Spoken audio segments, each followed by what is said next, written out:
Assalamu alaikum and welcome back to my literary club. Today we are going to discuss a very famous and ongoing literary theory, feminist theory. So let's start with its introduction. Feminism is a social, political, and intellectual movement advocate for gender equality and the rights of women. So basically, this movement was raised for the rights of women.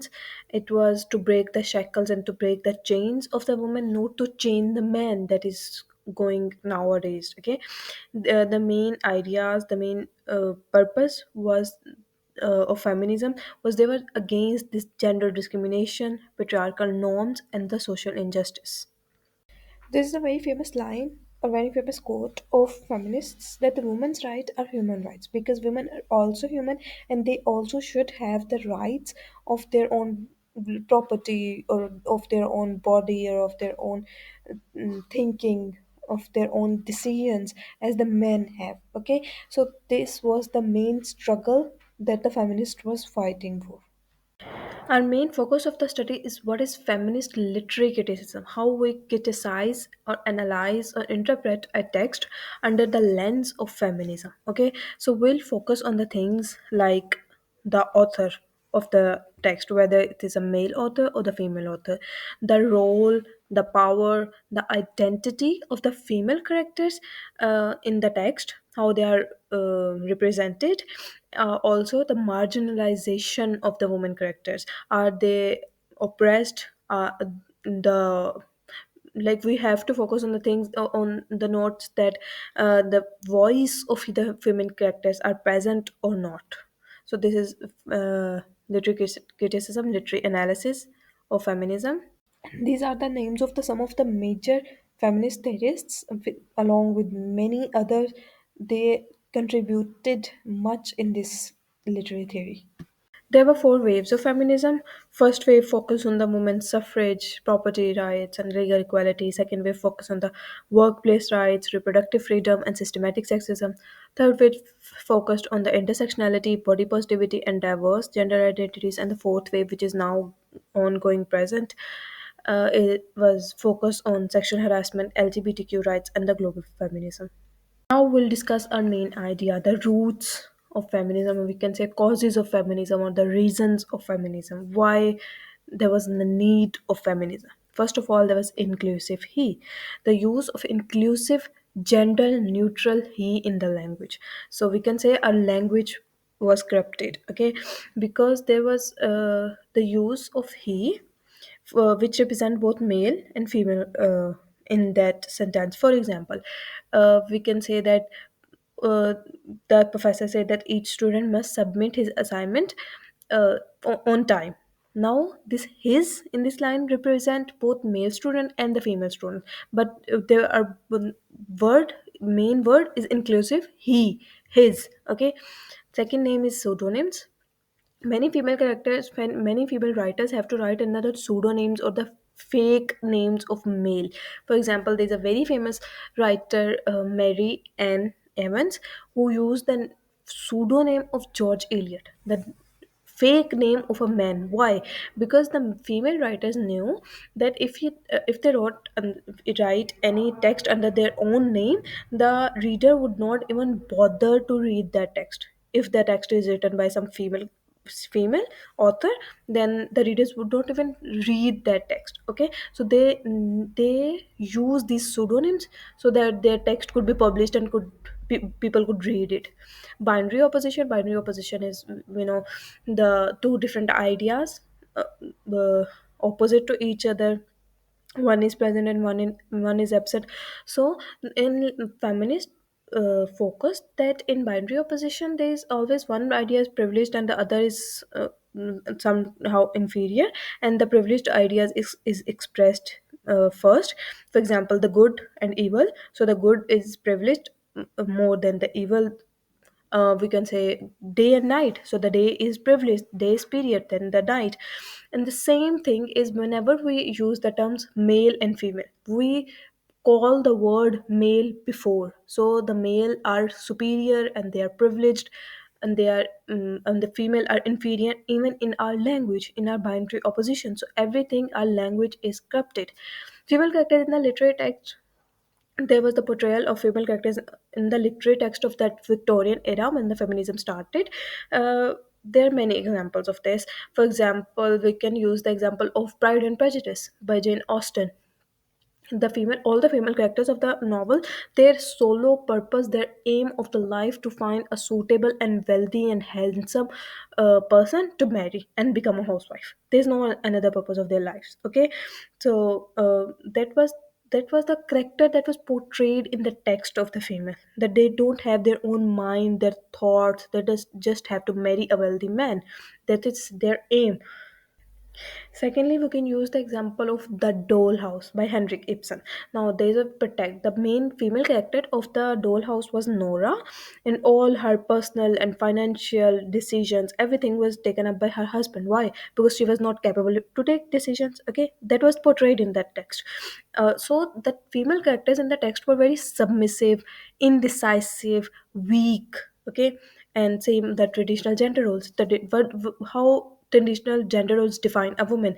Uh, the women are weak, they should speak less, they should be soft spoken, they can't go outside the house and job, they are emotional, they are illogical, they are irrational.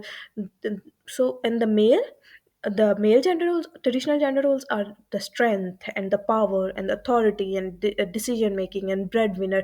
So these are the traditional genders that are injected to our minds from our since our childhood, and that causes the extreme level of patriarchy. Last one is biological essentialism. Now, biological essentialism is a belief that the difference between male and female, the belief of that society of Victorian era, that the difference between male and female are innate. Okay, this is not created by any society, culture, or religion. This is from the birth. Okay, this is in somehow in some hormones or genes of the female that they are weaker. Okay, and the male are superior. This is not because of any person or because of any societal rules or because of any norm. This was the belief that this is in our genes, from the very birth, that the female are weaker. So all these reasons become the root for the feminism to grow. Now, this is a very famous quote of Mary Wollstonecraft, who was a feminist writer and who spoke about feminism even before its initial days. Okay, even in the 18th century, she said that I do not wish women to have power over men. Okay, but over themselves. So women have power over themselves, over their own decisions, over their own body, over their own rights. They could raise voice about themselves. Okay, but it was not allowed in that society. Even this quote describes that the purpose of the feminism is not to eradicate the men from the society or eradicate the power of the men to the society, just to balance the power or just to give the rights to the women who don't have the rights in the society. Now, the key terms of feminism, let's discuss that. The ideas, the terms that feminists proposed. First of all, patriarchy, that the male dominance and the limitations of women in women resources, women rights in the society, and those systems where male dominates, and the social arrangement that oppress women. Okay, there's a whole social hierarchy, and the female do not fit in those hierarchies and those systems in those arrangements. Okay, androgyny is a suggestion of the feminist to the world that there shouldn't be any specific rigid gender roles. Okay, there not be strict gender roles. The line of the gender roles should be blurred or combined. So for either. Okay, so the male could perform the gender roles of the female. Okay, the male could cook the food and the female could perform the gender roles of the male, that they could go outside their home and they could do the jobs. Okay, so the gender roles should not be rigidly defined. There must be a combination. So that was the suggestion by the feminist. Why? Because neither could be the dominant uh, gender. Okay, Next key term is gynocentric. Now, the gynocentric is the process of constructing a framework, the models, and the theories to analyze any text that is written by some female author. Okay, because the feminists believe that a female a female go through different struggles, different experiences, different uh, thinking patterns than the male.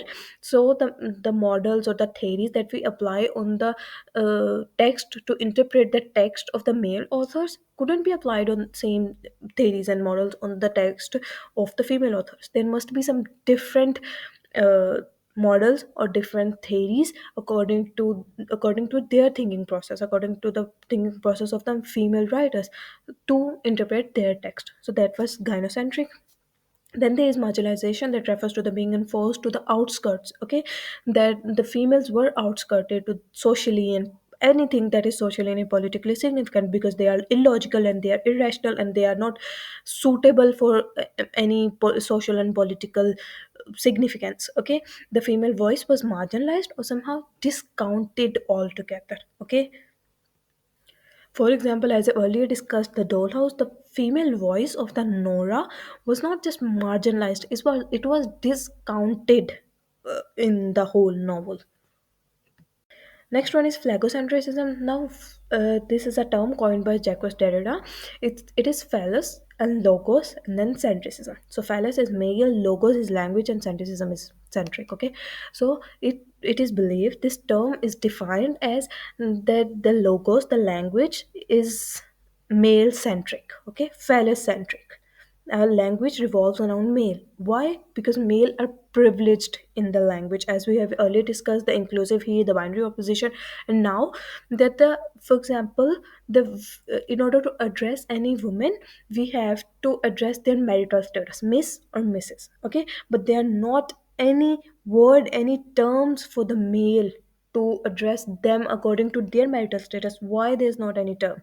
Because the language is corrupted, because there is no need to define a man according to his marital status, but there is need to define a female whether she have any marital any person, any husband with her or not. Okay, so our language is phallocentric. That was the meaning of this. And last one is intersectionality. Intersectionality refers to the interconnectedness of social category. Now, this means that female have to fight at many categories on the same time. She have to fight the race, the gender, the class, the sexuality. Okay, so all this shape her experience and opportunities. For example, there was a novel Beloved by Toni Morrison. In that novel, the main character was black. Okay, she was African, she was black, she was slaved. Okay, so and she was female, so she have to fight these three dimensions all at a time simultaneously. She have to fight her slave label, she have to fight because she was black, and she have to fight because she was a female. So you have to fight in all these dimensions simultaneously. So this is intersectionality, because it is interconnectedness of social categories, the different social categories, and the female have to fight in all these, not just a gender discrimination. There are many other discriminations to a female in a society, because we have the so-called beauty standards for the female, not for the male, but for the female there are so-called beauty standards, and we have to fall on that. Otherwise, the female are not socially accepted. Another example we can take of the um, corrupted language could be, there is a novel Things Fall Apart, okay, by Gina Achebe. Now in that novel, the main character Konko, his son was called Agbala, which means the women. Why? Because he don't wanted to go and hunt and kill any animal or any person. Okay, so he was called Agbala. Now this word was like a curse word, because he was named under, because he was called that you are acting like a woman. Now this is like a curse for the men. Why? Because if we call a female that you are acting like a man, now this means that she is acting like some brave and with strength, and she's perfect. But when we call a man that you are acting like a woman, now this is like an insult, and this is like a curse word. So this is the we can say corruption of the language. that it is injected in our language, in our discourse, and then in our minds from the very childhood, that it is biological essentialism that male are superior. This belief is injected. Lastly, we'll discuss the goals of the feminism. Now, the goals of the feminism could be to rediscover the old text of the female writers, okay, that was not published due to this male patriarchal society, or that was published under the pseudonyms or any other old uh, text. Also, the another goal could be to study or to interpret or to analyze the female author's work under feminist theory, okay, under the influence of the feminist theory. Other goals could be to eradicate the discrimination or the change of the females, that the challenges she have to face in the society, to increase the awareness of the female rights, even the female are not aware of their rights, and also to develop the tradition of writing among the females, to resist or to raise voice against this patriarchal society. So these are all could be the goals of the feminism. Hope you enjoyed watching the video. If you have any further questions regarding this literary theory, you can ask in the comments below. Also, you can suggest any further theory to explain in the comments. Please like and share the video, subscribe my channel, and press the bell icon to get the notification of the next video.